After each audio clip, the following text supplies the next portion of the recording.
আসসালামু আলাইকুম প্রিয় দেশবাসী।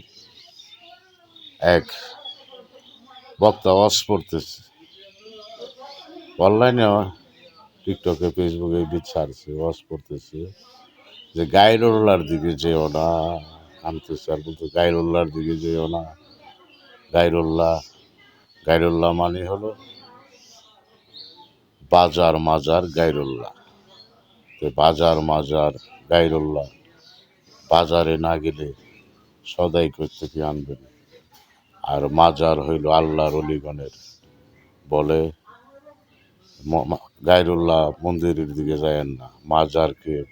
বাজারকে মন্দিরের সাথে তুলনা করেছে। আল্লাহর অলিগণের মাজারকে মন্দিরের সাথে তুলনা করে আর মাজার ভাঙ্গে এইসব বক্তারা। আর বলে যারা মাজারে যায় না ফরমান, আরে তোরা হইলে বড় না ফরমান, তোরা মাজার ভাঙ্গস। আল্লাহর অলিরা ইসলাম প্রচার করেছে বাংলাদেশে, তাদের আজানে গর্গবিন্দর দালান ভেঙে পড়েছে, তাদের মাজারে যাইতে নিষেধ করে। শাহজালাল, শাহপরাণ, খাজা বাবা, ওদেরকে তারা মানে না। তারা বলে যে তামাম পৃথিবীর মানুষের জিকির পড়লে যে সওয়াব, আর একটা গুনাহগার বন্দার চোখের পানি নাকি এতে বেশি সওয়াব।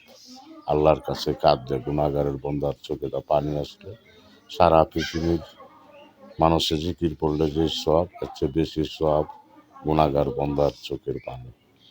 কই নামাইছে আল্লাহর জিকিরকে, এত নিচে নামাইছে এই নাফরমানগর। তোরা হইলে বড় নাফরমান। জামাত শিবিরের যে বক্তারা এসব বলা বলি করে, আল্লাহর অলিগণের মাজারে যেতে নিষেধ করে, আর জিকিরকে এত নিচে নামাইছে। তামাম পৃথিবীর মানুষের জিকির পড়লে যে সব, এর চেয়ে বড় সব নাকি গুনাহগার বন্দা কাদের চোখের পানি।